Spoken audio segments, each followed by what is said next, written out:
लड़की शायद पागल थी, दिन रात ही गुमसुम रहती थी। कुछ शर्मो हया का पैकर थी, कुछ नरम मिजाज रखती थी। आंखों में नीम नशा सा था, बातों से दीवानी लगती थी। कभी दूसरों का दिल न दुख जाए, इसीलिए अक्सर अपना दिल दुखाया करती थी। वो ख्वाब हमेशा देखने वाली अक्सर हकीकत में रहा करती थी। हमराज था इसका कोई नहीं, बस रब से हाले दिल कहा करती थी। जज्बात छुपाए रखती थी, डरती थी हाले दिल कहने से, या प्यार से शायद डरती थी।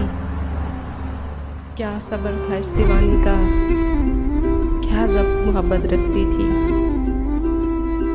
वो लड़की शायद पागल थी, हाँ वो लड़की शायद पागल थी।